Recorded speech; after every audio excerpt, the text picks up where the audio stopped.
The interplay of accuracy and interpretation. Gaining a 360 awareness of your organization is obviously important, and making sure that the information is accurate is obviously important. And yet, time and time again, wherever I go, I don't see this happening to the degree in which you'd think. If in fact, I don't know how often you've been to large organizations, but I am surprised at how often even the largest of organizations don't have data collection at the speed in which it should be coming in. Just yesterday with an individual, he worked for a company that did $10 billion in sales, and he said, we're still using spreadsheets to be able to collect our data, and it comes months later. There's a belief that large organizations are better than small organizations in collecting data. But I've also seen, I was at this consulting meeting, about 25 consultants in the room, and they were talking about financial accounting, and so many of them said they give their accountant at the end of the month all of their bills, and then they figure out what's going on, profit and loss. The better you're able to get accurate information and the timeliness of it, then you can interpret it and move forward with it. Now, there are many ways to do this. One of them that I would suggest is that a digital dashboard. A digital dashboard is a mechanism that you put up in the organization, finding the key indicators, key performance indicators or key pieces of data that someone can make decisions off of. This is no different than, for example, we got a plane heading up over top of us. Airplanes have a set of flight instruments. There are 6 dials in front of them. They tell them exactly how fast they're going, how they're moving, the airspeed, all the things around them to enable them to be able to fly a plane.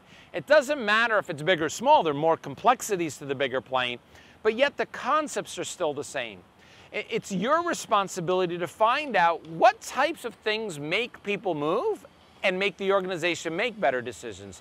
Now here's the challenge. It was, if you give the wrong information or even give the right information the wrong way, you might get different types of results.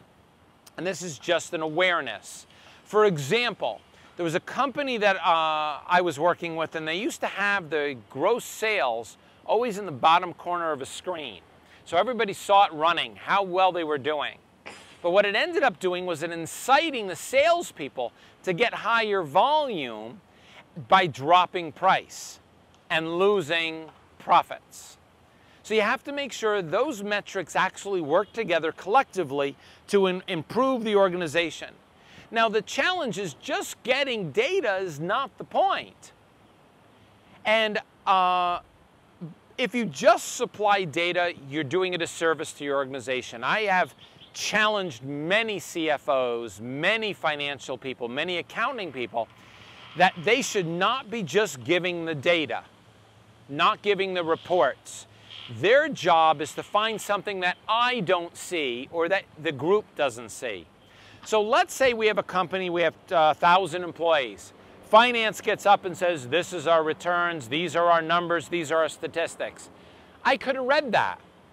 What I want to know is, with your knowledge, with your expertise, with what you have, what do you see? What's inside the numbers? What do I need to know to manage my space better? And that interplay is extremely important. It's getting information fast enough and data or analytics out of it so you can make those decisions. And most people don't do enough of that. They spend the time reviewing. See our sales are up or down. Instead of saying beforehand, let's figure out how to move them into the next space. Now, I also do know that even though organizations are constantly trying to supply data, there's a lot of flaws with data. And you have to be willing to say that doesn't make any sense to me. I'll give you an example. The Spring Manufacturing Institute called me one day and said, David, I'd like you to do an article on best practices in the spring industry. So I start to make some interview phone calls, and what I found was that there was a disconnect. Something didn't make any sense. I call the first person. Let's say he sells springs. He makes them for pens, for mattresses. The next company makes them for cars.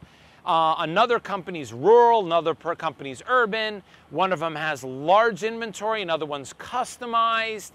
And what I found was that even though you thought there was a commonality between them, the numbers were completely arbitrary. Not arbitrary, they didn't add up. So what happened in the past was they typically take all this data and print a best practices report. In this country, the average price was this. The average labor price was this. And my article, and I give a lot of credit to the Spring Manufacturers Association, they actually printed it, said there are no best practices for two reasons. The first one is most people supplying data did not sit down and give the right data. They were giving an estimation of the data. So let's picture you for just 1 minute. You're sitting at your desk. You have to fill out a little questionnaire to help the industry. Do you pull out your financials and do the math? How much did we spend there? How much did we spend there? Or did you say, we're paying about this much per person? Did you figure out how much is this type of inventory and this one is customized and break it down into activity-based costing? What went to what? Probably not. Well, a lot of people aren't.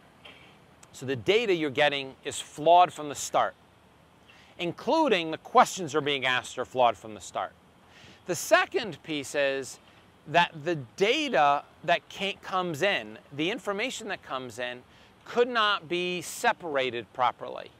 So imagine if you see a piece of data that says labor cost is this, but that was from a customized manufacturing company that only has 40 employees. And then you looked at the next piece of data and that number comes up. You didn't realize that was from somebody who services high volume, large springs. So my suggestion to you is, I don't know how to say this appropriately, I said it probably better in the book, is that your job is to see what people give you and not believe it's always right. I mean, I guess that's a good way to say it. I look at information that's given to me and I don't know if it's gut, it's knowledge, it's history, it's experience. I can look at it and often say that doesn't make sense. Now, why don't people speak up? I don't know. I mean, I've been working on something as a tool for our next book, but I don't think people spend enough time thinking about that. So, once again, your job in 360 awareness, to kind of summarize it, to make it a positive sense here, is that get the data as quickly as possible. Figure out how to collect what you need to make those decisions, and then connect it to interpretation. Be careful of the points that I've mentioned, and you'll have a better understanding of what's going on. I started with this topic in the 360 because it's often the most poorly recognized when I deal with organizations. And one of the areas that I have to immediately start saying is this real? So let's see if you can go in and find something new in your organization, improve it in one way, shape, or form, so that using the tools in Paid to Think, you now can make better decisions for your future.